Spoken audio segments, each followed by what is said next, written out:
حبيب جرام، الإذاعة التونسية. أنا قبل ما نكون في الإذاعة كنت ناشط في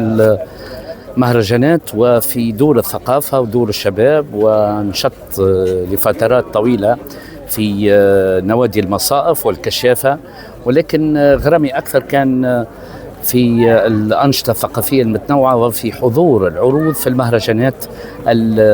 الثقافية المختلفة في تونس، وحتى في بعض البلاد العربية لما توفرت لي الفرصة باش نحضر في مهرجانات أخرى.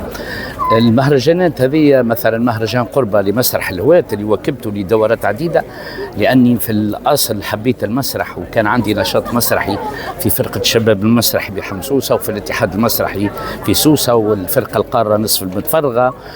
حيث كان عندي اهتمام في هذا الاتجاه من خلال مطالعاتي وقراءاتي واحتكاكي بالممثلين والمخرجين والكتاب والفنانين بصفة عامة. اشتغلت لفترة طويلة في مهرجان مسرح المغرب العربي بالمنستير، اللي كان من أهم المهرجانات اللي يستقطب عروض مسرحية مهمة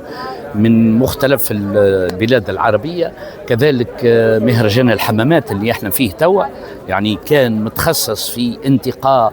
وتقديم العروض المسرحية الرائدة والجيدة اللي تنتج في تونس من قبل فرقة مدينة تونس والفرقة القارة بالكيف وفرقة صفاقس وفرقة القروان وفرقة سوسة وفرقة بنزرت، بحيث برشا مهرجان كرتاج بطبيعة الحال.